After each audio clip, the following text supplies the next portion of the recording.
Halo, Malam Prof dok, Bimo. Malam. selamat Assalamualaikum. malam.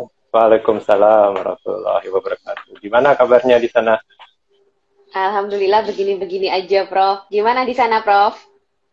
Malay, Malay. Eh, ya gini-gini aja.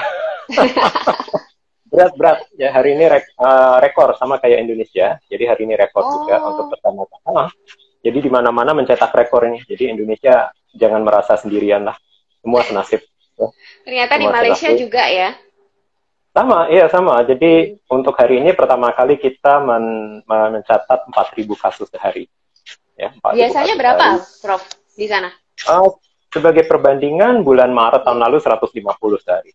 Ya, Wih, kemudian tahun lalu 150 sehari, kemudian sempat stabil di angka 1.000 sehari sekitar bulan Desember. Kemudian Januari ini naik 2.000, 3.000, hari ini 4.000. Jadi kenaikannya cukup cepat dan kalau dengan jumlah penduduk hanya 32 juta ya, saya hmm, pikir 4.000 sehari itu banyak itu. udah banyak banget. Banyak. Hmm, Tapi tentu karena di sini testing dan tracingnya bagus ya, jadi bagus. dapatnya itu Hmm, banyak, ya dapatnya itu banyak dan mereka cepat diisolasi secara terpusat gitu. hmm. Oke, Prof. Prof, hari ini judul kita kan membedah vaksin Sinovac nih, Prof. Ya, mungkin teman-teman Betul. banyak yang masih belum terlalu mengenal vaksin ini ya. Meskipun beberapa kali kita edukasi, tapi mungkin hari ini kita akan bahas secara dalam mengenai vaksin ini. Tapi selain itu mungkin teman-teman kalau mau nanya vaksin lain, nggak apa-apa ya, Prof ya. Mungkin untuk informasi, kan tiap hari pasti ada informasi baru tentang vaksin apapun ya. Oke, mungkin pertama ini Prof, membedahnya mungkin yang ditanyakan banyak teman-teman ini juga isi nih. Isi vaksin Sinovac itu apa sih? Sebenarnya ada loh di postingannya Prof Bimo kalau mau baca, ya, tapi nggak apa-apa Prof Ya, dijelaskan aja lagi. ya, baik. Jadi isinya vaksin Sinovac ini sebenarnya simple ya. Salah satu vaksin yang menurut saya kandungannya paling simple ya. Hmm. Kandungannya yang pertama adalah virus yang dimatikan, ya artinya dimatikan ya, bukan dilemahkan ya, virus yang dimatikan. Itu ada bedanya. Kalau nggak tahu bedanya nanti nanya ya. Hmm. Virus yang dimatikan satu, yang kedua itu aluminium hidroksida, ya, yang fungsinya adalah untuk membantu memicu kekebalan. Ya. Dan ini juga banyak digunakan di vaksin-vaksin yang sudah kita pakai dari kita kecil. Jadi Hmm. bukan hal yang aneh. Itu yang kedua ya, aluminium hidroksida itu disebutnya sebagai ajuvan, artinya menolong sistem kekebalan kita untuk bereaksi lebih bagus ya. Kemudian larutannya ya untuk mengatur keasaman itu pakai larutan penyangga fosfat ya, dan itu biasa dipakai di mana-mana ya. Dan keempat adalah garam dapur ya, garam dapur supaya ketika disuntik itu kita merasa nyaman, tidak sakit ya. Kita lihat misalnya Presiden Jokowi ya disuntik nggak merasa sakit karena sifat larutannya itu isotonis ya, karena pemberian garam dapur di dalam larutan vaksin. Pengawet ada nggak? Tidak ada. Tidak ada pengawet ya. Dan ini tidak mengherankan karena kalau kita lihat vaksin produksi Sinovac lainnya seperti misalnya Anflu. Anflu itu adalah vaksin flu produksi Sinovac, itu juga tidak mengandung pengawet. Ya, jadi Hmm. namanya apa? Merkuri segala macam pengawet itu tidak ada. Ya, jadi vaksin Sinovac tidak mengandung pengawet. Jadi kandungannya hanya 4, sangat simple, sangat sederhana, jadi tidak ada yang perlu ditakutkan. Iya, sama yang kemarin ada sempat bilang kalau isinya adalah apa sel kera ya, Prof ya, sel vero, sel kera itu sudah pernah juga dibantah sama Prof Bimo, tapi mungkin teman-teman masih nggak tahu nih, Prof, sel vero itu apa ya? Lalu kenapa Ya, kok sampai muncul hoax itu? ya baik. Jadi yang namanya sel vero itu adalah sel yang diambil dari kera, ya, kera hijau Afrika. Kenapa disebut hijau saya juga nggak tahu karena keranya juga nggak hijau, ya. Itu diambilnya dari tahun 1960 ya. Jadi ada teknik di dalam sel kultur ya. Saya juga eksperimennya pakai sel kultur dulu ya. Jadi ada sel-sel yang kita ambil dari makhluk hidup tertentu, kemudian sel itu kita biakkan. Jadi jadi bukan diambil dari kera, kita nangkep kera di hutan, kemudian diambil selnya sekarang, tidak. Itu berasal dari 40 tahun yang lalu, kemudian selnya itu kita rawat, ya, kita rawat, kita maintain sehingga bisa dipakai saat ini. Dan untuk pengetahuan teman-teman semua, sel Vero ini sudah dipakai untuk membuat vaksin selama 40 tahun. Jadi kita vaksin yang kita dapatkan mungkin beberapa diantaranya berasal dari sel Vero, ya. Kenapa dipilih sel Vero? Karena sel Vero ini cukup bagus digunakan untuk menumbuhkan virus, ya, sebagai bahan vaksin. Ya. Apakah halal atau tidak? Ini banyak nanya kan. Oh, sel kera ini sel hewan, halal atau tidak? Sebagai pengetahuan untuk teman-teman semua, ada banyak sekali vaksin yang berasal dari sel Vero, diproduksi menggunakan sel Vero dan dinyatakan sebagai vaksin yang halal. Ya. Bio Farma di Indonesia, mereka memproduksi vaksin polio yang diekspor ke negara-negara Organisasi Konferensi Islam atau OKI, itu diproduksi menggunakan sel Vero. Ya, kemudian vaksin rotavirus, ya, Rotatec, ya, yang dipakai di Singapura, itu juga mendapat fatwa halal dari Mufti Singapura. Ya. Kenapa di fatwa halal? Karena walaupun sel kera ini digunakan di produksi vaksin, tetapi setelah melalui proses yang sangat panjang, itu sisa-sisanya itu sudah tidak ada. Artinya sudah bersih. Ya. Oleh karena itu, kalau kita baca fatwa MUI, dia mengatakan bahwa vaksin ini yang diproduksi dengan sel Vero ini suci dan halal. Ya. Bukan hanya halal, tapi suci. Artinya apa? Artinya bersih dari sisa-sisa bahan yang tidak toyib. Ya. Tidak toyib itu artinya kurang baik. Ya. Itu sudah bersih setelah melalui proses pembersihan, ya, pemurnian. Jadi, tidak ada masalah, ya, menggunakan sel kera, sudah dilakukan selama 40 tahun, dan insya Allah halal. Itu jawaban saya. Iya, dan ini mungkin cuma untuk menumbuhkan di awal aja ya, Prof, ya, kan butuh media untuk menumbuhkan virusnya ya.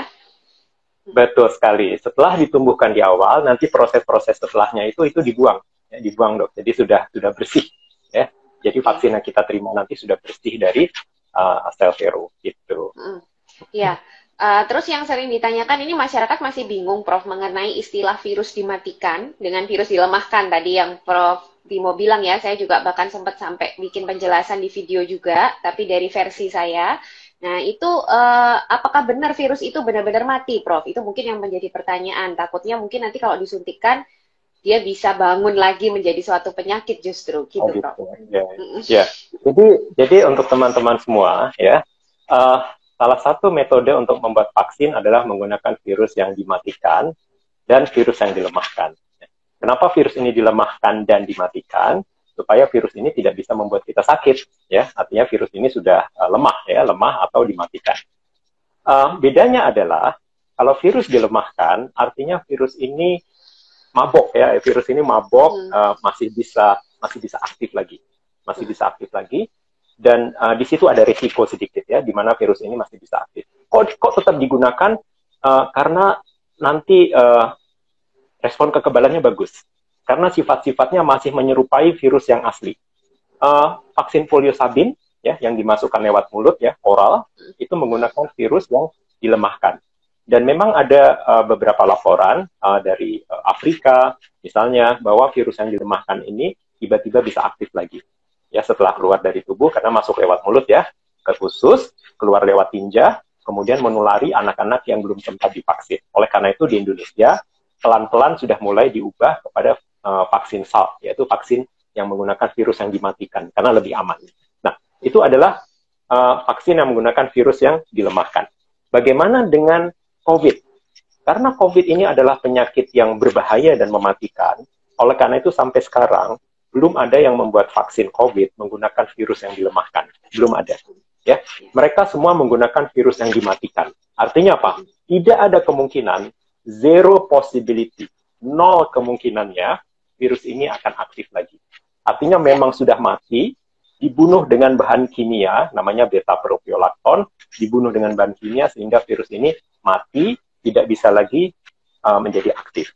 Jadi dari segi ini, karena Sinovac ini adalah menggunakan virus yang dimatikan, jadi dalam pandangan saya sangat aman. Ya, oke, Prof. Mungkin udah ya, itu masalah isinya. Nah, sekarang mungkin yang banyak dipertanyakan juga sejak awal ke kemunculan dan pengumuman dari BPOM itu adalah efikasi, Prof. Mungkin kita sudah berkali-kali menjelaskan ya, tapi mungkin boleh dijelaskan langsung biar lebih lego gitu, Prof. Efikasi ini apa dan seberapa penting sih untuk suatu vaksin itu? Kita harus melihatkah efikasi ini atau itu hanya suatu penjelasan yang sebenarnya tidak terlalu penting gitu? Gimana, Prof? Ya, efikasi ini sesuatu yang kalau dulu ini soal efikasi ini soal urusannya produsen vaksin dan Kementerian Kesehatan. Tapi tiba-tiba sekarang semua orang membicarakan efikasi. Tiba-tiba semua jadi pakar efikasi. Sementara mereka belum pernah belajar apa itu efikasi. Oke, baik. Efikasi itu adalah ya dalam tanda kutip keefektifan. Ya, itu beda ya keefektifan dan efikasi. Bedanya sedikit. Kalau masih diuji klinis kita sebut efikasi. Kalau vaksin itu sudah di roll out ke masyarakat, kita sebut sebagai keefektifan ya atau kemanjuran. Jadi itu aja bedanya. Ini dihitung dengan menggunakan satu rumus ya. Tapi karena sudah malam, saya tidak ingin membuat teman-teman pusing. Saya aja ngelihat rumusnya pusing kok, makanya sempat dijelasin sama Pak Pandu Riono, ini loh rumusnya. Itu kita melihat perbandingan antara relawan yang diberikan placebo, berapa orang yang terkena COVID, dengan relawan yang diberikan vaksin, berapa orang yang terkena COVID. Kalau vaksin itu efektif, harusnya yang dikasih placebo itu vaksin kosongan ya, cuma isinya garam ya. Harusnya yang dapat COVID banyak di kelompok ini. Dan kalau vaksin itu efektif, mereka yang mendapat vaksin harusnya yang terkena COVID sedikit. Ya. Kemudian nanti dibandingkan. Nah, dari situ kemudian dapat angka 65%. Apa arti angka 65% ini? Artinya ya, kalau kita tidak divaksin, kita memiliki kemungkinan 100% terkena COVID. Tapi setelah kita divaksin, kemungkinan itu turun menjadi 35%.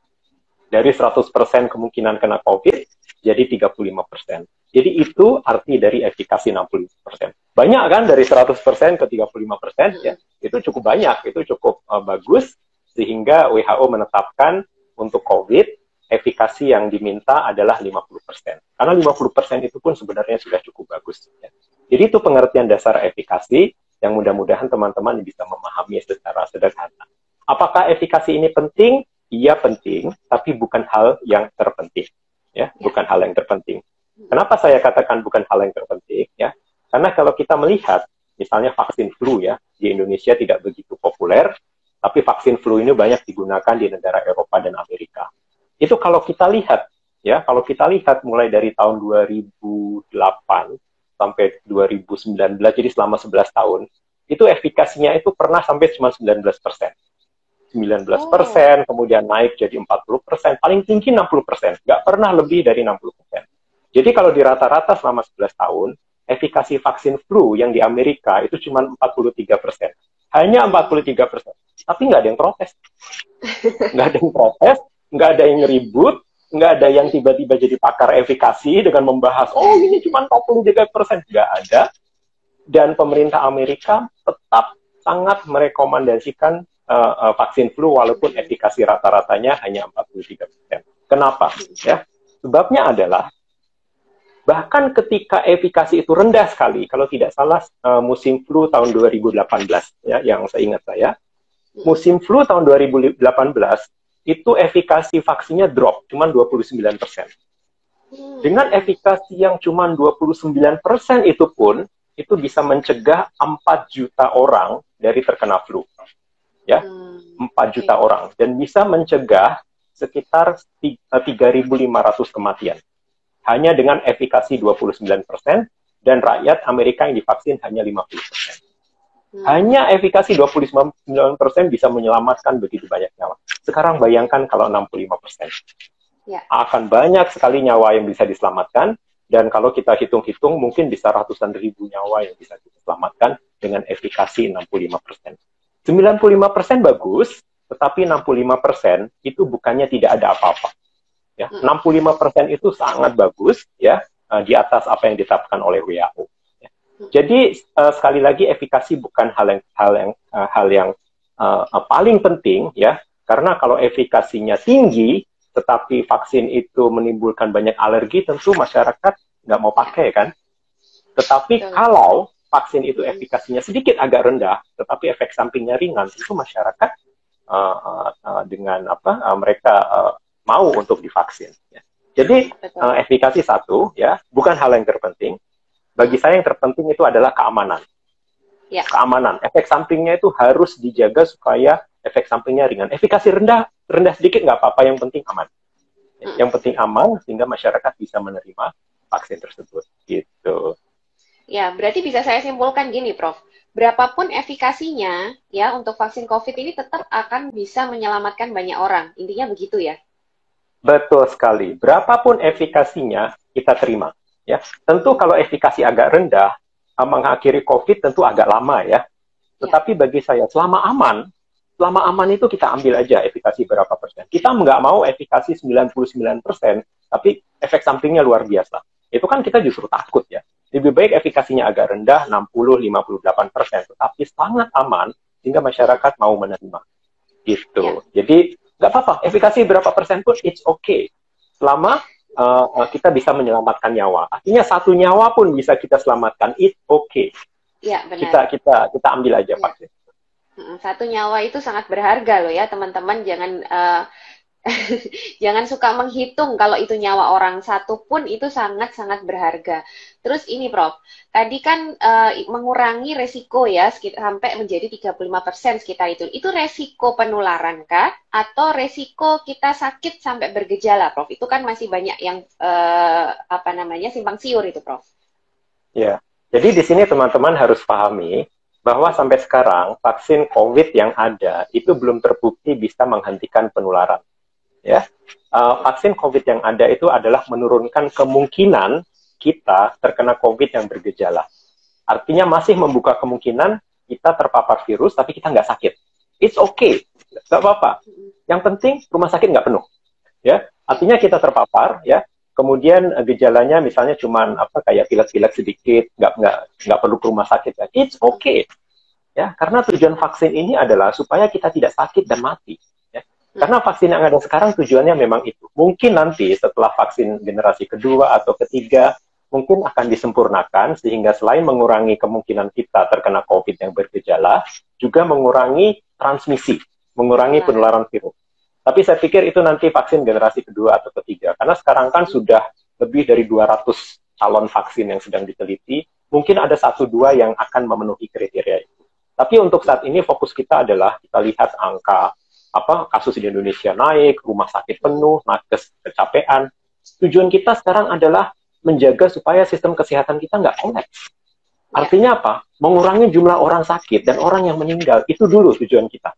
Nanti setelah vaksin generasi kedua dan ketiga ada, baru kita berpikir bagaimana kita menghentikan penularan. Jadi step by step, ya. Karena virus ini agak sulit ditangani. Jadi apapun kemajuan yang kita miliki sekarang, pegang dulu. Jangan, ini efikasinya cuma sekian, ini nggak bisa menghentikan penularan, saya nggak mau. Jangan gitu. Apa yang ada dulu, kita pegang dulu, sementara nanti vaksin generasi kedua dan ketiga, pelan-pelan gitu. Pasti ada vaksin yang akan lebih baik, gitu. Iya, nah berarti kan perkataan orang-orang ini kan, berarti habis vaksin tetap protokol kesehatan dong? Ya, berarti vaksin nggak ada gunanya. Harusnya sudah terjawab dari penjelasan Prof. Bimo ini. Gimana, Prof, komentarnya, Prof? Ya, jadi itu tidak tepat ya. Artinya, loh, setelah divaksin kok tetap pakai masker? Ya, artinya vaksin ini tidak ada gunanya. Tidak. Vaksin ini tetap ada gunanya. Karena apa? Seberapa disiplin sih kita pakai masker? Apakah kita pakai masker 24 jam? Kan enggak. Ya. Kita cuma pakai masker paling lama pun ya. Dokter Ninggar kan dokter tahu sendiri betapa sulitnya pakai masker dan pakai APD. Ketika kita lengah, kita pulang ke rumah, kita pikir di rumah nggak ada resiko penularan. Tiba-tiba istri kita, anak kita pulang dari sekolah, pulang dari pasar membawa virus. Kena. Ya, kita kena. Jadi, seberapapun disiplinnya kita memakai masker, ketika virus ini penyebarannya sudah tidak terkontrol, kita membutuhkan alat pertahanan kedua. Artinya alat pertahanan pertama, 3M, itu oke, tapi kita butuh alat pertahanan kedua, yaitu vaksin. Tapi jangan sampai pertahanan pertama ditinggalkan. Enggak. Karena vaksin ini adalah melengkapi.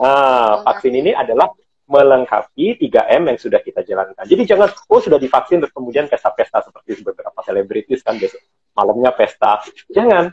Justru kita justru kita merasa, oh kita sekarang ada pertahanan kedua. Dan 3M ini tetap kita pegang, gitu. Ya, setuju, Prof. Oke, mungkin setelah bicara efikasi, mungkin ini, Prof. Kalau nanti misalnya sudah disuntik nih, kita taunya kalau misalnya kita ini memang terbentuk antibodi yang protektif, itu gimana, Prof? Apakah perlu diperiksa, ataukah ya sudah suntik 2 kali, sudah gitu? Gimana, Prof? Ini juga banyak yang nanya. Maksudnya untuk yang pernah kena COVID? Bukan. Jadi misalnya kita suntik nih, sudah suntik vaksin. Untuk mengetahui kita ini sudah terbentuk antibodi yang protektif karena vaksin itu atau belum. Kan apakah ini akan 100% berhasil, Prof? Setahu saya kalau vaksin juga mungkin ada yang non-responder gitu ya. Jadi maksudnya tidak terbentuk antibodi gitu loh. Apakah perlu diperiksa seperti itu?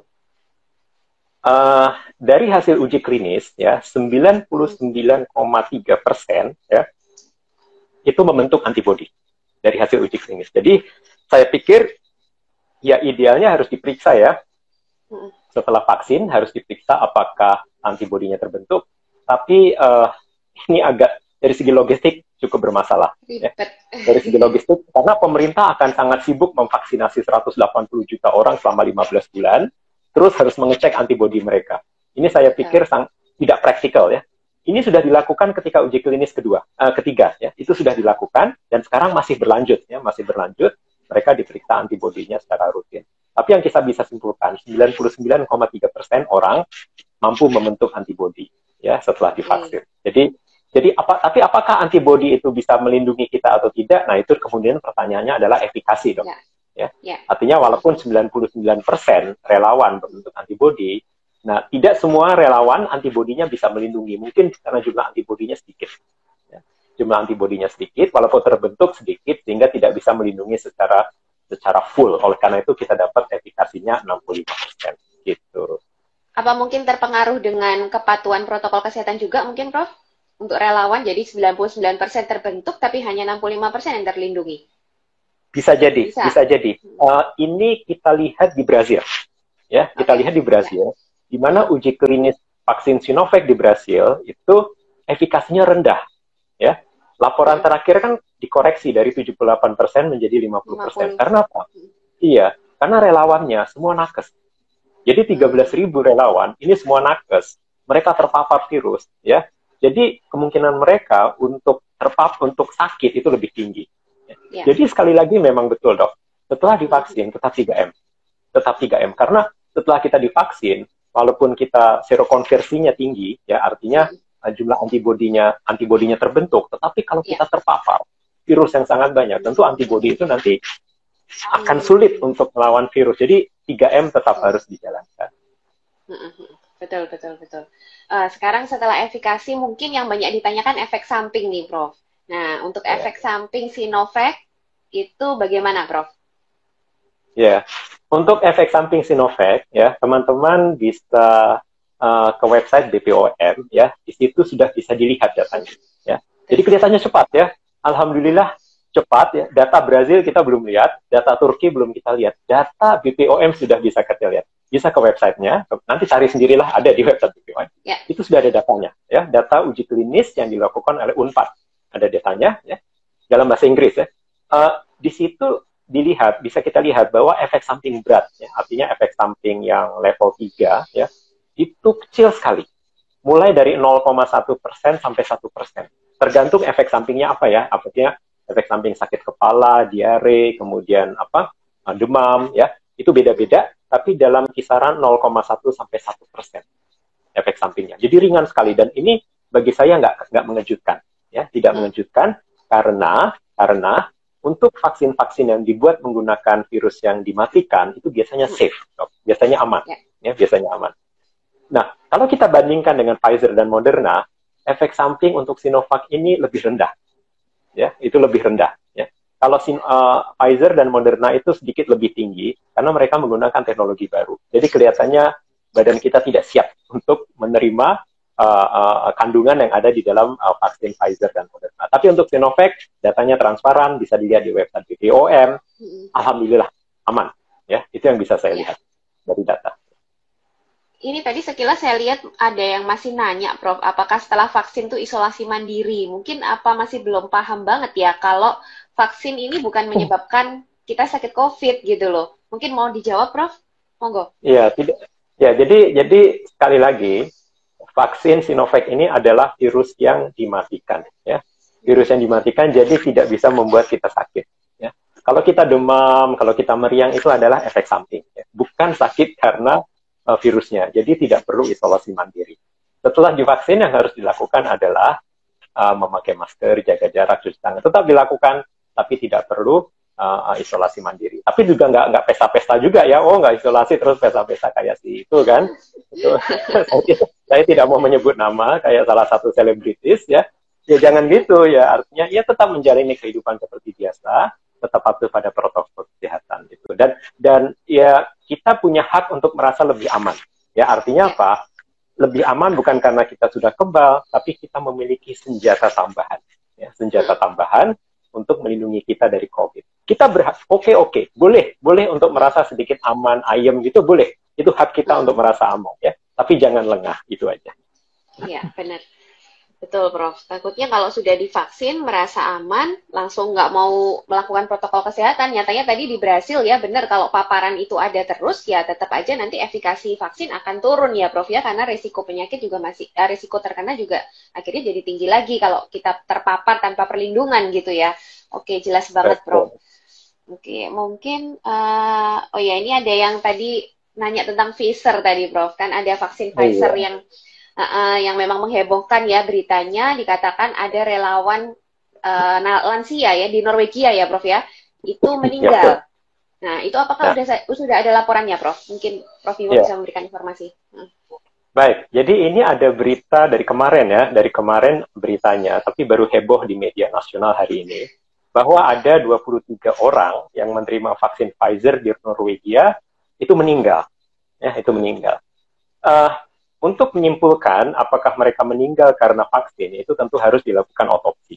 Ya, artinya melihat bahwa betul mereka meninggal karena vaksin. Ya, karena mereka meninggal beberapa hari setelah divaksin. Ini harus diotopsi untuk melihat hubungan sebab akibat. Sama kalau misalnya ada orang makan sate kambing hari ini, besok meninggal. Terus kita bilang, oh sebabnya meninggal karena sate kambing kan juga nggak masuk akal ya. Jadi harus dipastikan. harus dipastikan dengan otopsi. Oke. Jadi untuk 23 orang yang meninggal di Norwegia, ini sudah dilakukan otopsi terhadap 13 orang. Ya. Belum selesai semua, 13 orang. Dan kita sudah mulai mendapat informasi mengenai sebab mereka meninggal, walaupun informasinya masih agak kabur. Ya. Tapi berdasarkan keterangan dari agensi kedokteran Norwegia, ke-13 orang ini umurnya di atas 80 tahun, dan mereka memiliki kondisi medis. Jadi mereka sudah sakit ya, kondisi medis, mereka memiliki kondisi medis sehingga mereka lemah. Sehingga efek samping vaksin yang seharusnya ringan ya, artinya di orang yang sehat itu nggak ada apa-apanya, artinya meriang, kemudian diare sedikit ya. Itu di orang-orang yang ini, orang lansia yang 80 tahun dan kemudian sakit-sakitan ini nggak kuat. Mereka nggak kuat ya, sehingga mereka meninggal. Nah, itu adalah hasil otopsi yang sudah kita terima sampai hari ini. Jadi apa yang bisa kita pelajari dari hal ini? Otoritas Norwegia sudah mengeluarkan macam garis panduan yang baru, ya, bahwa kalau lansia ya ingin divaksin menggunakan Pfizer, dokter harus betul-betul mengecek kondisi medisnya. Harus dipastikan sehat, ya, tidak ada penyakit yang berbahaya, tidak dalam kondisi lemah. Karena sekali lagi, vaksin itu hanya untuk orang sehat. Orang sakit itu obat, bukan vaksin. Obat. Nah, jadi harus dipastikan mereka sehat sehingga efek samping yang ringan itu tidak menjadi fatal. Ya. Nah, dengan melihat hal ini, saya cukup apresiasi terhadap pemerintah. Ya. Menurut saya, pemerintah kita ini cukup ketat. Artinya apa? Dibatasi umurnya 18 sampai 59 tahun. Ya. Kemudian apalagi? Kan ada banyak yang sakit ini nggak boleh, yang sakit ini screeningnya banyak. Sampai orang ngeluh, oh kok saya pengen divaksin, saya nggak boleh divaksin. Sabar. Karena apa? Karena pemerintah betul-betul menjaga banget ini. Jangan sampai orang yang ada penyakit-penyakit tertentu ini divaksin nanti malah koit kan? Mm-mm. Betul, efek samping yang ringan justru menjadi fatal. Oleh karena itu, saya cukup apresiasi terhadap pemerintah yang meletakkan syarat yang cukup ketat ya bagi penerima vaksin. Nanti mungkin Dokter Ninggar bisa share ke teman-teman semua. Ketika nanti divaksin ada apa? Ada kuesioner ya, ditanya Screening, ya. screening, iya screening, Ya. sakit ini, ada penyakit ini enggak, ada penyakit ini enggak. Karena kalau ada apa-apa, yang bertanggung jawab itu pemerintah. Bukan Sinovac, bukan produsen vaksin, itu pemerintah. Peraturan Menteri Kesehatan nomor 84 tahun 2020, pasal 28 dan 31. Kalau terjadi kejadian ikutan pasca imunisasi COVID, yang bertanggung jawab adalah pemerintah. Oleh karena itu, pemerintah sangat berhati-hati meletakkan syarat yang sangat panjang. Ada golongan-golongan yang belum bisa divaksin. Tujuannya adalah untuk mencegah kasus-kasus seperti di Norwegia itu terjadi di Indonesia. Jadi gitu. Sekali-sekali kita apresiasi pemerintah lah. Jangan ngomong pemerintah ini segala. Sekali-sekali apresiasi lah gitu. Betul, betul. Tapi itu betul banget, Prof. Karena tetap kita mengedepankan safety kan ya. Jadi yang penting adalah aman dulu gitu loh. Oke. Nomor Prof, satu, safety itu nomor satu. safety nomor satu. Ini tadi ada yang sekilas saya lihat, ada yang bertanya, untuk Malaysia dan Singapura katanya nggak pakai Sinovac. Apa betul, Prof? Oke, jadi Singapura dan Malaysia mereka sudah menandatangani perjanjian dengan Sinovac ya. Ini perjanjiannya adalah masih perjanjian awal ya, masih perjanjian awal. Dan kemudian ada laporan bahwa efikasinya agak rendah. Nah, itu tentu dikaji datanya ya, dikaji datanya karena keputusan untuk mendatangkan vaksin itu sendiri belum final. Kalau ternyata berdasarkan kajian mereka, efikasi rendah ini nggak apa-apa. Karena di Brasil kan seperti saya bilang tadi, kebanyakan relawannya nakes. Ya, nakes jadi efikasinya rendah gitu kan. Nah, kalau dilihat ini ternyata nggak apa-apa, setelah ditimbang-timbang manfaat dan resikonya, lebih tinggi manfaatnya. Nggak apa-apa, nggak masalah. Ya, artinya Malaysia dan Singapura memang sudah setuju akan mendatangkan vaksin Sinovac, tapi mereka masih melihat data terakhir dari uji klinis di Brasil gitu. Jadi Malaysia juga beli ya, Prof? Prof Bimo pilih apa nih? Pfizer atau Sinovac? Dok, saya itu ada alergi, jadi saya akan memilih vaksin yang tidak memicu alergi. Nah, dokter pasti tahulah jawabannya vaksin apa. Oke, sip. Oke, Prof. Mungkin ini banyak pertanyaan, saya takutnya nggak bisa kejawab semua. Kita pilih aja ya, Prof ya. Silakan. Oke. Ada yang nanya berapa biaya vaksin Sinovac? Gratis. Semua gratis. Jangan khawatir. Masih ada yang nanya biaya. Biaya bukan urusan kita. Biaya biar presiden yang mikirin. Kita urusannya adalah divaksin. Udah pokoknya tinggal mensingsingkan lengan baju, ngasih lengan, udah itu urusan kita. Biaya segala macam itu. Sama 3M ya, Prof. Jangan ditinggalkan. Itu yang penting ya, Prof. Protokol kesehatan jangan ditinggalkan. Sebentar, ada yang... Ini, Prof, ini mungkin agak luas nih. Bagaimana pendapat kita nih, Prof? Tapi Prof Bimo aja nih dulu. Tentang mereka yang anti vaksin.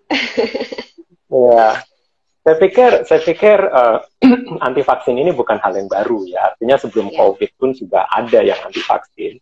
Tetapi mereka mendapat angin segar ketika muncul kasus-kasus efek samping di Jerman, di Norwegia. Bagi saya gini aja. Anda mau tidak divaksin, itu selama ini yang saya tahu tidak ada hukumannya. Di Jakarta katanya mau dipidana, didenda 5 juta. Tapi sejauh yang saya tahu sampai sekarang tidak diwajibkan. Dan juga menurut WHO, mereka juga tidak setuju kalau vaksin ini diwajibkan. Artinya semua harus berdasarkan kesadaran dan kerelaan. Anda tidak mau divaksin, bagi saya itu hak Anda. Ya. Tapi tolong jangan meracuni orang lain. Jangan gitu ya, disimpan sendiri aja ya, Prof. Karena masih banyak orang lain yang belum mau divaksin karena mereka masih belum mendapat informasi yang jelas. Nah, orang-orang ini, orang-orang seperti ini mereka butuh informasi yang lebih jelas. Oleh karena itu mereka datang ke sini, ada berapa viewer ya, saya kelihatan 900, saya nggak tahu di sana ada berapa di sana. Itu mereka datang ke sini, teman-teman datang ke sini ingin mendapatkan informasi kan. Saya 2 hari lalu baru kasih edukasi juga ke satu perusahaan. Itu setelah selesai itu mereka antusias sekali. Artinya banyak sekali ketidaktahuan mereka yang tercerahkan setelah Terjawab. saya kasih terjawab lagi. Jadi Betul. orang-orang seperti ini, bagi yang anti vaksin, nggak usahlah diracuni, ya, nggak Mm-mm. usahlah diracuni. Karena apa? Karena kita ingin keluar dari COVID-19 ini secepat-cepatnya. Dan vaksin ini adalah senjata kita yang bagi saya senjata yang cukup baik ya setelah 3M. Jadi ya gerakan anti vaksin ini tentu kita tidak bisa hilangkan. Yang kita bisa lakukan adalah terus melakukan edukasi. Terus melakukan edukasi. Karena apa? Karena kalau kita lihat kecenderungan di Twitter ya, jadi teman-teman Pandemic Talk kan menganalisa ya kecenderungan di Twitter. Sentimen. Itu yang ragu-ragu itu ada 60%. Ya, yang menolak itu berapa persen ya, Dok? Saya lupa. Yang menolak itu 40, sekitar berapa ya? Lebih sedikit sih, enggak, Prof. Cuman banyak yang iya, netral. banyak yang netral. Artinya apa? 60% netral. Artinya orang-orang ini mereka butuh penjelasan. Bukan nggak mau Ya. divaksin, bukan anti. Mereka butuh penjelasan. Oleh karena itu tugas kita sebagai edukator ya, Dok. Kita tetap ya melakukan edukasi kepada masyarakat ya. Dan kita melakukan ini kan gratis, Dok. Kita sama sekali nggak dibayar. Nah, ini Prof, saya juga selalu dijuluki sales vaksin katanya. Kalau sales kan dibayar ya, Prof. Kita kan nggak dibayar ya. Saya, Dokter Ninggar, kita ada pekerjaan full time. Saya dosen, saya associate profesor, ya. Saya ada gaji sendiri. Dokter Ninggar juga dokter di rumah sakit di klinik. Kita nggak sama sekali nggak terima komisi dari siapapun. Kita melakukan ini secara ikhlas ya. Bahkan kalau vaksinnya jelek pun kita hantam juga. Ya. Kalau teman-teman lihat apa highlight saya yang awal-awal itu kan sempat saya hantam. Sinovac itu sempat saya hantam karena datanya kurang kan. Tapi ketika data sudah masuk dan saya lihat, oh ini bagus. Ya. Kemudian saya lihat, oh why not? Why not? Setelah datanya masuk, bagus. Oke, saya pikir itu not bad. 65% not bad. Walaupun awal-awal pernah saya hantam habis-habisan itu Sinovac. Kita sempat deg-degan ya waktu itu, Prof. Aduh, ini berapa nih efikasinya gitu ya, Prof ya? Karena Sinovac. Ya, tapi kalau memang benar-benar aman, benar bagus ya kita katakan apa adanya. Kalau memang buruk, memang jelek ya kita katakan apa adanya, gitu ya, Prof ya. Iya, kita sampai nungguin apa istilahnya nungguin efikasi vaksin Sinovac ini kayak nunggu hilal bulan puasa itu deg-degan besok puasa enggak, besok puasa enggak. Sampai tiap minggu sudah ada belum, Prof? Udah ada belum gitu ya? Iya. Sampai penasarannya sampai segitunya. Oke, saya itu Dok, kalau saya kasih edukasi tentang vaksin itu presentasi saya itu bahkan saya perbaiki itu setengah jam sebelum presentasi karena saya ngikuti terus perkembangannya. Iya, tiba-tiba ada pengumuman kan efikasi sekian. Jadi perkembangannya itu per jam saya ikuti.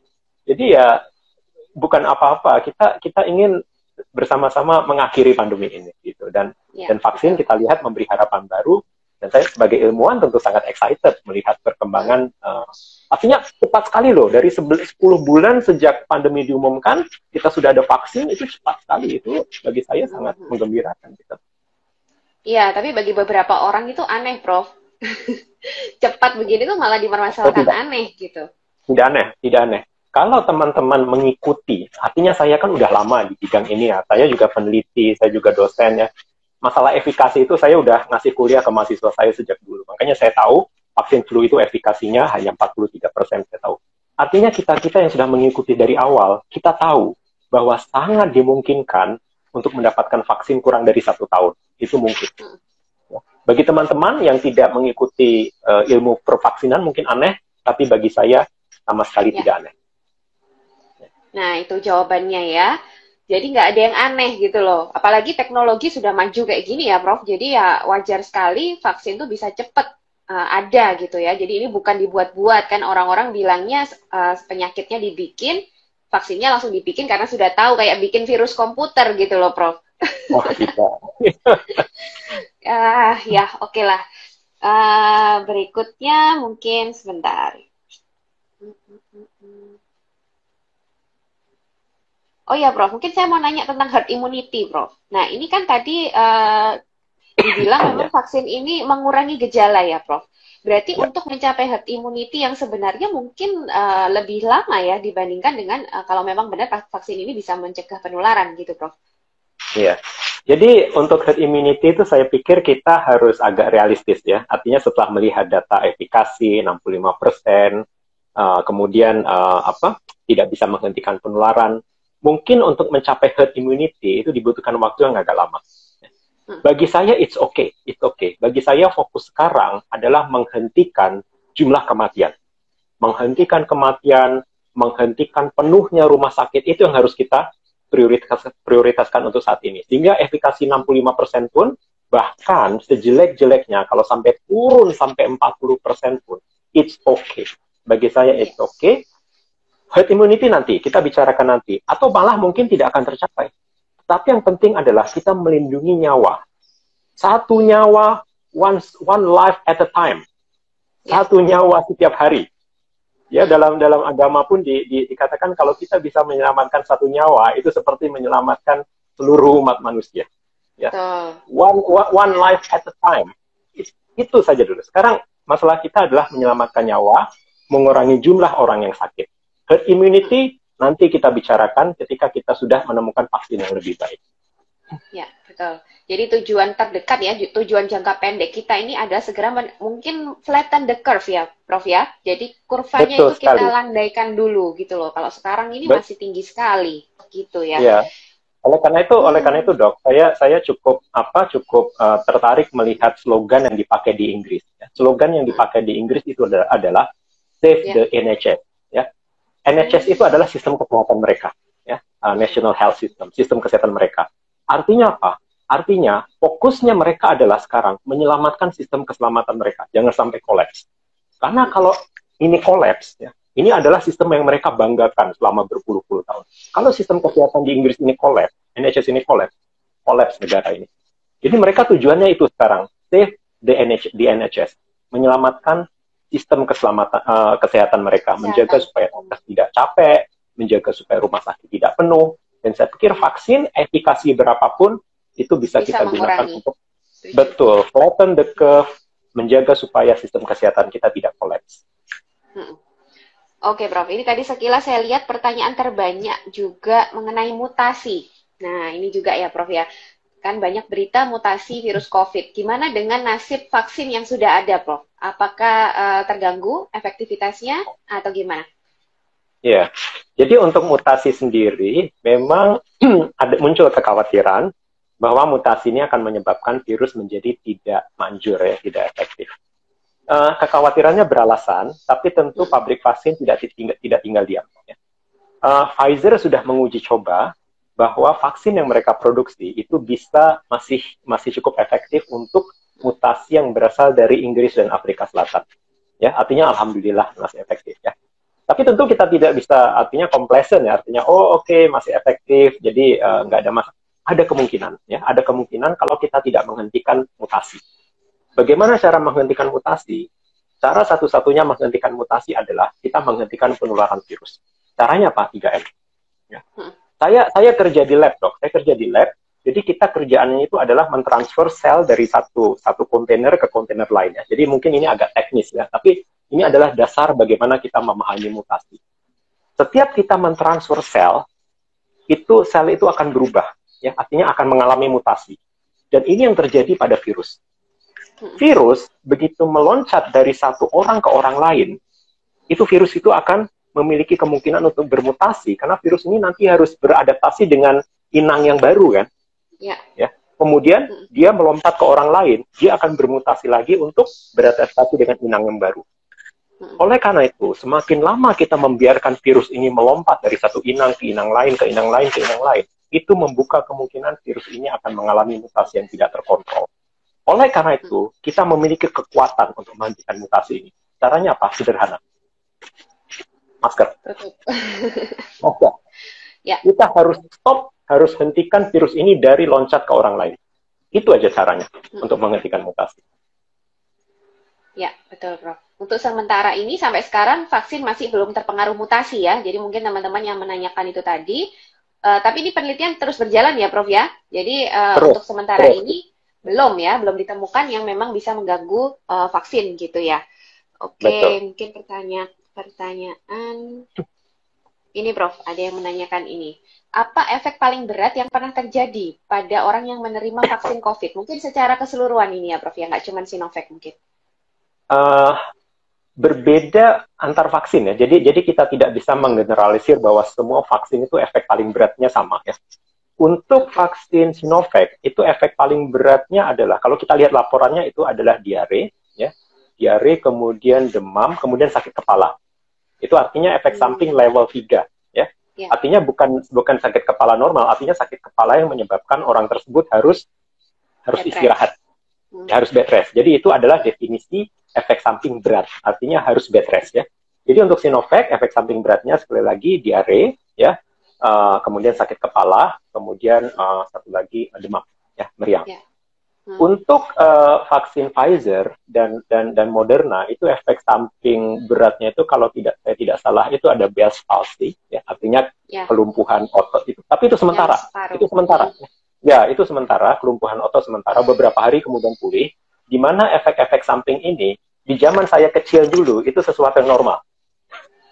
Ya, zaman saya kecil dulu, saya ingat banget, saya divaksin, disuntik di bokong, cus gitu, beberapa hari saya nggak bisa jalan. Ya, kelumpuhan sementara. Tapi waktu itu oke aja, setelah beberapa hari saya bisa jalan. Ya. Jadi itu adalah sebab efek samping yang berat. Kemudian ada juga kalau tidak salah itu ada pembengkakan ya, dan tentu yang sedang diributkan sekarang di Norwegia, efek samping yang seharusnya ringan, tetapi karena terjadi di lansia yang memiliki kondisi medis ya, mereka memiliki penyakit tertentu sehingga efek samping itu kemudian menjadi berat. Jadi yang harus digarisbawahi di sini adalah efek samping ini sedikit. Artinya saya lihat untuk Sinovac 0,1 sampai 1%. Untuk Pfizer sekitar 1,4%, untuk Moderna sekitar 3 sampai 4%. Jadi sedikit sekali. Oke. Jadi nggak bisa disamaratakan ya, Prof. Tapi sementara ini, tidak. Berarti yang sudah melaporkan kematian ini pada lansia ini aja ya, Prof ya, untuk vaksin COVID ini ya? Iya, jadi lansia, dan memang untuk di Norwegia sendiri, lansia yang meninggal itu 400 lansia per minggu. Ya. 400 lansia per minggu. Jadi ada 23 lansia ini yang kebetulan mereka meninggal setelah divaksin. Jadi baru 13 yang diotopsi, dan tadi kesimpulannya saya sebutkan karena mereka sudah sakit duluan. Mereka sudah sakit duluan, sudah lemah. Ketika divaksin efek samping yang ringan menjadi berat. Nah, yang 10 lagi belum tahu. Mungkin ada hubungannya dengan vaksin, mungkin tidak. Mungkin sudah waktunya meninggal, mungkin sebab-sebab lain yang tidak ada hubungannya dengan vaksin kita belum tahu. Tetapi pemerintah Norwegia sendiri, sikap mereka adalah ini bukan concern serius. Setelah mereka melihat data, oh ini ternyata lansia yang memang dari awalnya itu sudah sakit gitu. Artinya kondisi tubuhnya tidak fit gitu. Ya. Oke, ini tadi herd immunity udah. Tadi juga ada sekilas yang saya lihat, Prof. Ini kan sementara ini vaksin ini untuk yang sehat. Lalu gimana untuk orang-orang yang berkomorbid atau yang belum bisa divaksin? Kalau menurut Prof. Bimo, selain 3M ada solusi lain nggak? Karena kan ini katanya kan nggak semua bisa stay at home gitu. Iya. Jadi untuk orang-orang yang memiliki komorbid, ya, saran saya adalah kita ikuti saran pemerintah. Kalau pemerintah menyarankan orang-orang dengan penyakit tertentu belum bisa divaksin, kita ikuti. Ya. Dan bagaimana menghindarkan mereka dari infeksi COVID? Nah, tidak ada cara lain adalah tetap patuh pada protokol kesehatan. Karena apa? Di sini harus saya garis bawahi ya.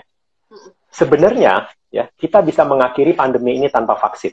Bisa. Betul. Kalau teman-teman melihat posting saya atau highlight saya dari bulan Maret, saya masih yakin vaksin itu nggak perlu.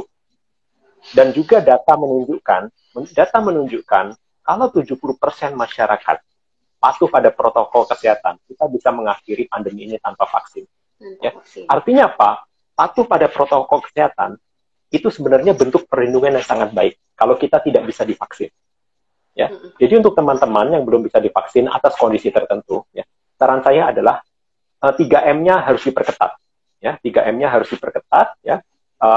Artinya apalagi dengan orang-orang terdekat dengan kita. Ya. Bahkan di Malaysia pun sekarang saya sudah bicara sama keluarga saya. Bahkan dengan anggota keluarga kita pun, ya, artinya dengan saudara, dengan sepupu, kita harus menganggap mereka positif.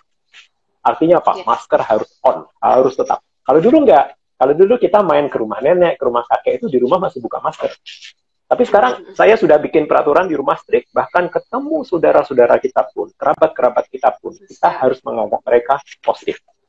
Hingga apa? Masker harus tetap tidak boleh dilepas. Gitu. Jadi teman-teman yang belum bisa divaksin, itu adalah langkah terbaik yang harus dilakukan untuk saat ini. Ya, betul, betul. Ini Prof, ada yang nanya mengenai antibodi yang terbentuk dari vaksin ini kira-kira bertahan berapa lama? Apakah harus diulang? Ya, untuk saat ini kita belum tahu antibodinya bertahan berapa lama, ya, karena penelitiannya sendiri baru 3 bulan untuk uji klinis Sinovac di Bandung.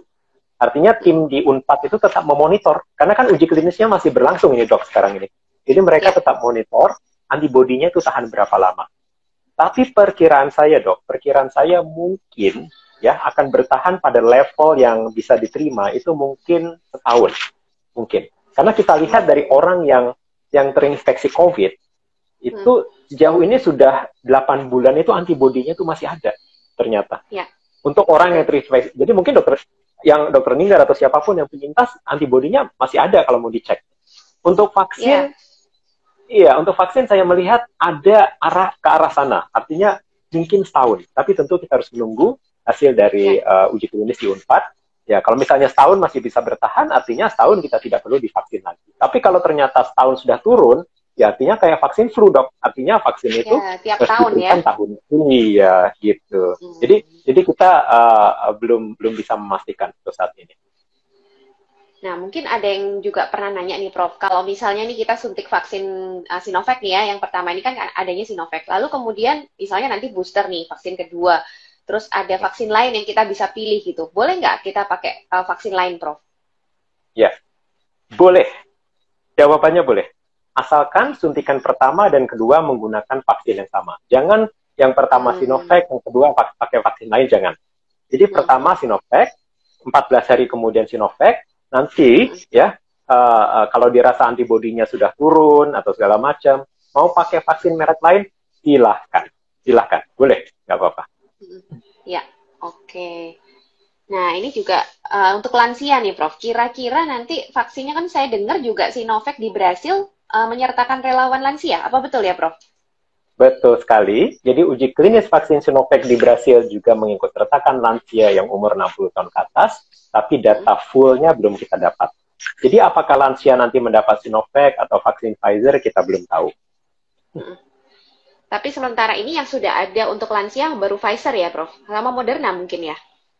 Ya, Pfizer, kemudian Moderna. Ya, itu yang sekarang bisa digunakan untuk orang lanjut usia.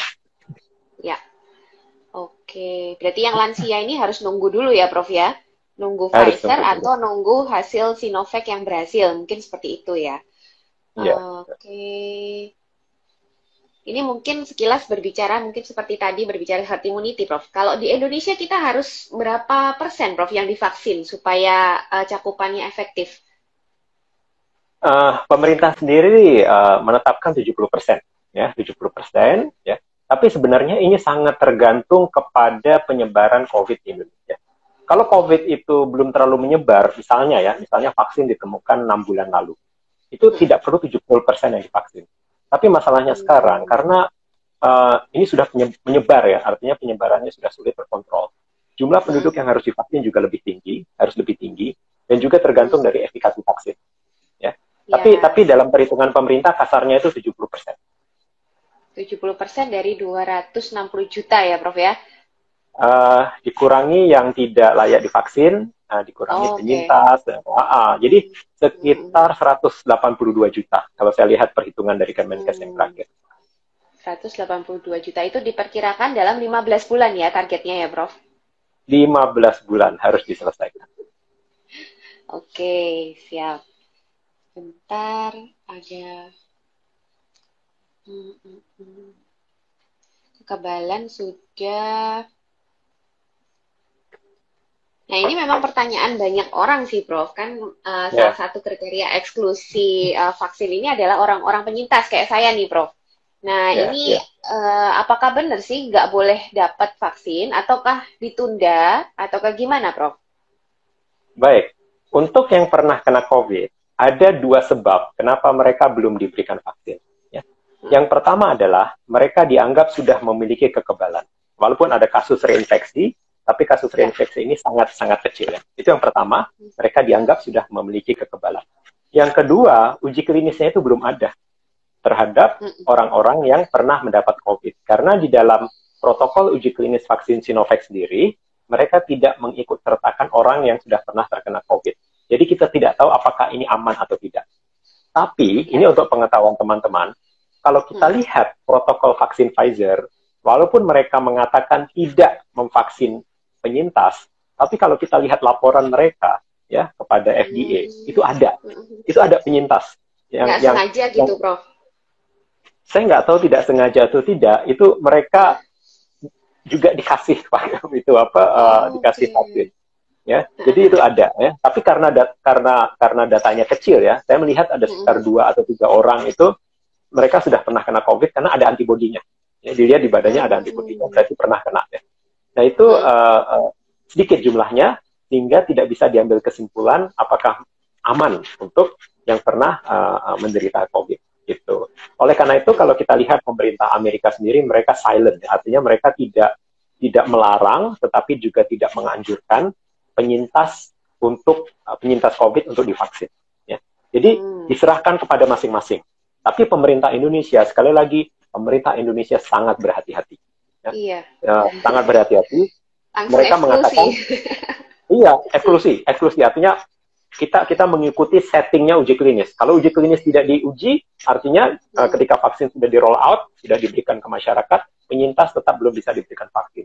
Karena sekali lagi pemerintah kita nanti kalau ada apa-apa bertanggung jawab, jadi pemerintah tidak mau ambil resiko. Ya, tapi ada baiknya ya Prof, karena benar-benar itu yang terbukti yang aman dulu yang diberikan gitu loh. Kalau yang lain ini kan masih butuh data lebih lanjut ya, butuh hasil-hasil lebih lanjut gitu mungkin ya Prof. Betul, jadi dari segi aspek menjaga keamanan vaksin, saya pikir, karena saya juga membandingkan sama negara lain ya, saya pikir pemerintah ini harus diapresiasi untuk menjaga supaya vaksin ini aman. Di Inggris saja dok, di Inggris saya kasih satu contoh. Mereka itu dengan seenaknya mengubah durasi vaksin antara injeksi pertama dan kedua ya, dari 28 hari menjadi 12 minggu. 12 minggu itu berarti 12 kali 4, 48 hari. Karena apa? Vaksinnya nggak cukup. Sehingga mereka mikirnya, ya udah vaksin yang ada sekarang, kita pakai aja untuk memvaksin orang sebanyak-banyaknya. Sambil nunggu stok yang baru. Nah, terus gimana? Durasinya kan 28 hari. Enggak, kita perpanjang aja jadi 12 minggu. Tanpa ada hasil uji klinis. Inggris loh. Saya pikir itu tidak akan terjadi di Indonesia. Tidak akan terjadi di Indonesia. Karena pemerintah itu ketat sekali. Kita lihat eksklusinya siapa yang tidak divaksin itu kan panjang sekali daftarnya. Jadi saya pikir saya cukup apresiasi lah. Saya cukup apresiasi terhadap keseriusan pemerintah untuk menjaga supaya vaksin ini aman. Ya, jadi teman-teman yang masih meragukan masalah keamanan ya, ini sudah dijelaskan banget sama Prof. Bimo. Justru karena terlalu banyak kriteria itu artinya memang benar-benar diseleksi ya Prof ya. Jadi yang bisa vaksin tuh benar-benar harus orang yang benar-benar sehat gitu loh. Ya, jadi udah nggak usah meragukan lagi masalah safety dari vaksin yang sedang dan akan disuntikkan ini. Oke, ini kita sudah 1 jam nih Prof. Mungkin saya pilih 2 pertanyaan lagi ya Prof. Oke, siap. Oke, kebanyakan pertanyaannya sudah kita jawab tadi.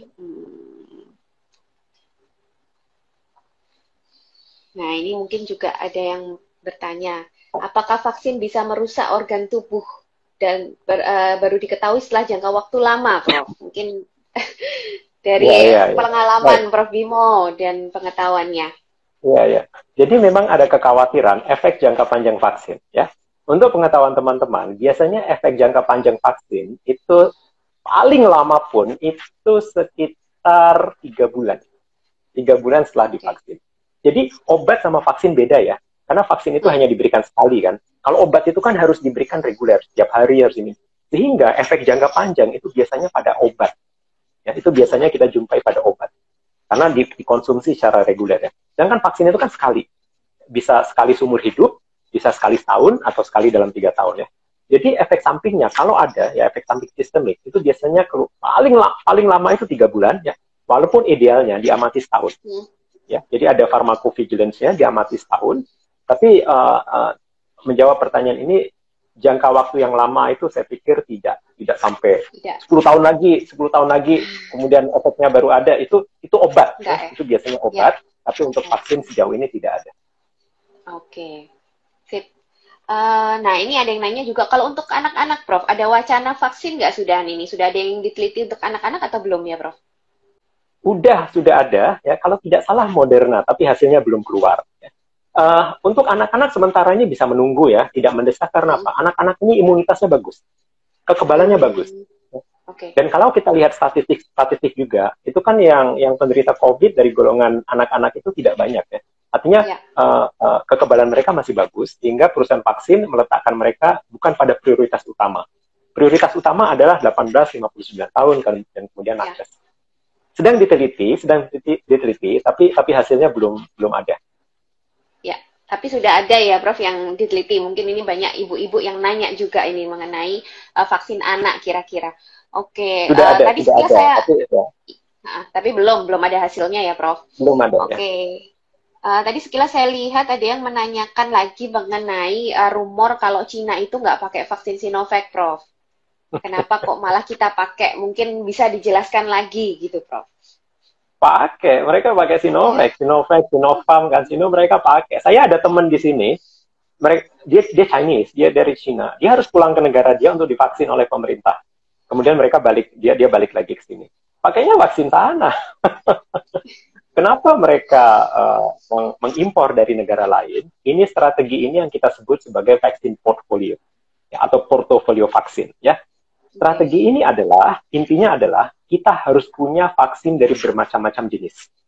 Karena apa? Kalau sampai satu vaksin misalnya tidak efektif, atau satu vaksin memicu alergi, kita masih punya vaksin kedua, masih punya vaksin ketiga, keempat, dan kelima. Kanada misalnya, 7 jenis vaksin. Indonesia 7 vaksin. Peraturan Menteri Kesehatan 12758/2020, kita membeli 7 jenis vaksin. Ini strategi yang disebut sebagai portofolio vaksin. Misalnya, kita hanya mengandalkan Pfizer. Oh, efikasi 95%. Ayo kita beli Pfizer. Tiba-tiba produksinya berhenti. Nah, melongo kita. Karena ini kejadian di bulan Desember, karena permintaan yang sangat mendadak. Pfizer kehabisan bahan baku. Mereka kehabisan bahan baku, terjadi di bulan Desember, sehingga mereka harus delay, harus menunda kiriman vaksin ke beberapa negara. Oleh karena itu, kita lihat di Amerika, target 20 juta orang divaksin sebelum Desember hanya tercapai 2,5 juta. Di negara lain juga mereka delay. Ya. Kemudian, produksi. Ya. Jadi jangan mengandalkan hanya dari satu vaksin. Kemudian misalnya alergi. Ya. Kita lihat misalnya Pfizer, memicu alergi banyak. Kalau kita hanya mengandalkan Pfizer, kita nggak berdaya, tapi kita harus punya pilihan, sehingga untuk masing-masing golongan lansia, golongan yang ada komorbid, usia sekian, itu ada vaksin yang cocok untuk kelompok tertentu gitu. Jadi Cina, termasuk Cina, mereka mengimpor dari Pfizer, mereka mengimpor dari AstraZeneca, dan di saat yang sama mereka juga menggunakan vaksin mereka sendiri, dan juga mereka mengekspor vaksin ke negara lain yang membutuhkan vaksin dari yang berasal dari virus yang dimatikan. Karena sampai saat ini yang memproduksi vaksin menggunakan virus yang dimatikan itu baru Cina dan India. Baru Cina dan India. Makanya sempat ada postingannya Prof Bimo ya. Kalau Sinovac ditolak, sini kasihin saya gitu ya. Kita pasti mau di Malaysia atau Singapura gitu ya, Prof? Iya, Singapura sendiri mereka memilih 3 ya. Mereka memilih Pfizer, Moderna, dan Sinovac. Ya. Dari sejak Desember. Sejak Desember mereka memutuskan 3 ya, Sinovac, Moderna, dan Pfizer. Malaysia sendiri sampai sekarang kita ada Pfizer, nanti bulan Februari akan datang, Sinovac bulan Maret, kemudian ada ada satu vaksin dari Cina sedang diuji klinis di sini, kemudian dari COVAX juga akan dapat. Jadi macam-macam ya. Bermacam-macam vaksin. Ya. Oke, jadi terjawab ya. Cina sendiri juga pakai, tapi karena nggak mungkin mengandalkan satu vaksin, jadi ya memang dia juga mengimpor juga ya, Prof ya, dan mengekspor juga. Ya, seperti itu jawabannya. Mungkin ini pertanyaan terakhir, Prof. Nah, apa alasannya kenapa vaksin ini harus disuntikkan 2 kali sih, Prof? Oh ya, jadi alasan disuntik 2 kali untuk meningkatkan antibodi. Ya. Karena ketika disuntikan pertama, disuntikan sekali, itu antibodinya tidak tinggi, itu hanya sekitar 50%. ya, hanya sekitar 50%. Oleh karena itu butuh suntikan kedua, ya. Itu sebab kenapa harus disuntikan 2 kali. Kemudian pertanyaannya, kenapa kok tidak disuntikan 1 kali? Ya, tidak disuntikan. Itu ada vaksin, ya. Saya lupa nama perusahaannya. Itu mereka sedang mencoba untuk menyuntikan 1 kali. Di dalam menyuntikan vaksin, kita juga harus berhati-hati, jangan sampai dosisnya terlalu tinggi. Mungkin mikirnya gini, daripada 2 kali, 2 minggu nanti balik lagi ke sini, 2 kali disuntikan sekali, ya. Setengah cc disuntikan mungkin sekali. Kanan kiri gitu. Iya, kanan kiri dua itu ya. Itu nggak bisa, ya. Itu nggak bisa. Karena apa? Karena kalau dosisnya terlalu tinggi, nanti yang muncul adalah reaksi reactogenicity, reaksi alergi, ya. Karena jumlahnya terlalu tinggi. Oleh karena itu diatur, ya, dimasukin separuh dulu. Separuh, kemudian ditunggu 14 hari, ada yang 21 hari, ada yang 28 hari. Kemudian baru dimasukkan yang selanjutnya, dosis kedua, gitu. Kalau untuk ADE sendiri sampai sekarang belum terbukti ya, Prof, ya? Belum, ya. Ya, banyak sekali pertanyaan tentang ADE, karena banyak sekali orang yang tidak tahu ADE itu apa. Dengernya ADE, tapi tidak paham ADE. Kita masih ada waktu nggak saya jelasin ADE? Masih ada waktu nggak? Ada, Prof. Ada, siap. Ya. Jadi ADE itu gini, ya. Jadi mungkin saya harus pakai ini ya. Ini, misalnya ini virus ya. Virus ini ada spike kan? Ini spike-nya ya. Ini ya. Oke. Ya, baik. Ini adalah spike ya. Jadi ini virusnya. Ini adalah spike ya. Yang biasanya spike ini digunakan oleh virus untuk berikatan dengan sel manusia ya. Nah, antibodi yang tubuh kita hasilkan adalah antibodi untuk spike.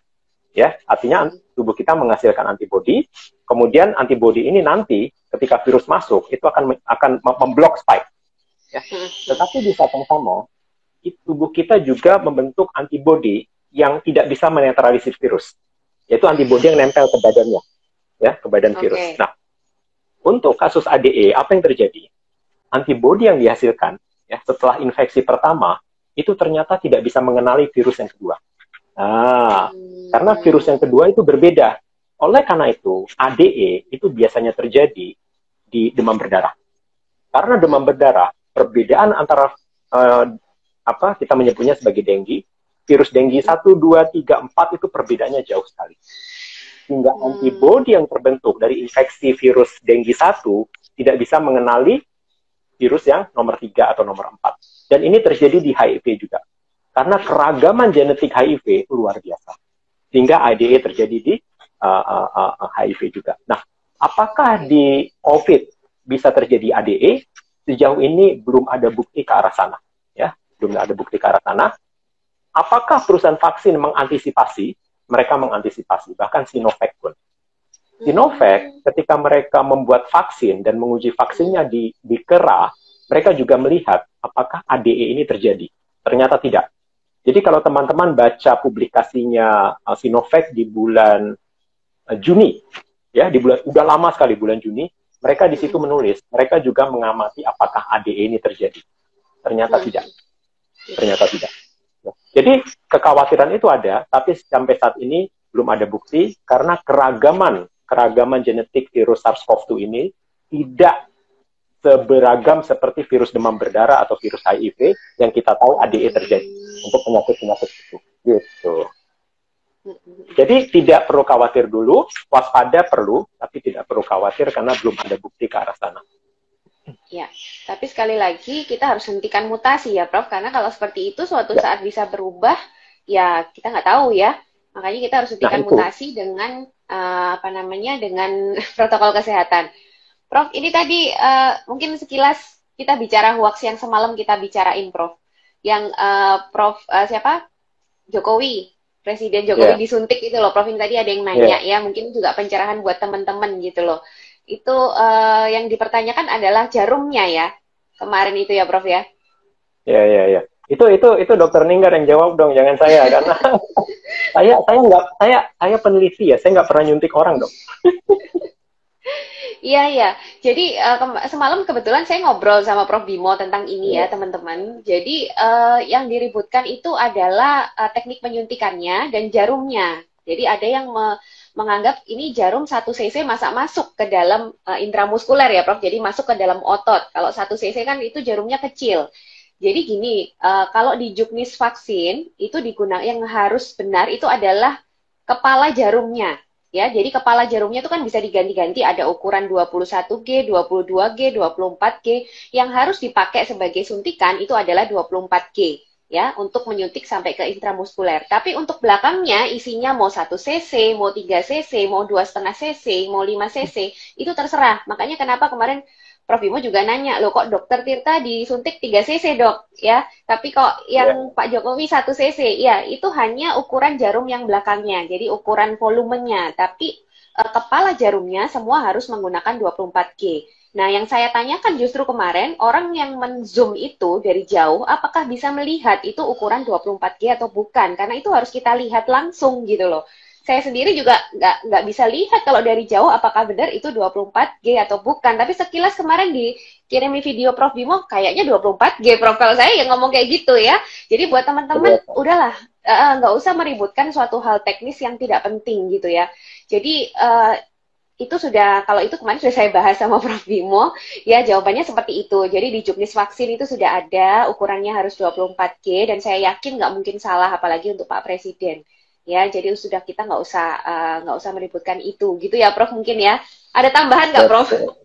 Nggak ada, karena suntik menyuntik bukan kepakaran saya. Saya ikut dokter Ninggar aja pokoknya. Iya, yang kapan itu juga ya, suntikan-suntikan yang udah modern-modern itu juga dianggap tutupnya belum dibuka. Nah, kayak gitu, Prof. Yang diributkan itu adalah hal-hal teknis dan sayangnya juga masih ada masyarakat yang percaya gitu ya. Sedih juga ya sebenarnya. Oke deh, ini kita sudah lama banget ngobrol. Makasih banyak, Prof. Bimo. Mungkin closing statement, Prof. Silakan. Closing statement saya, vaksin yang ada sekarang yang sudah diterima oleh BPOM namanya vaksin Sinovac ya, itu adalah vaksin yang aman ya, vaksin yang aman.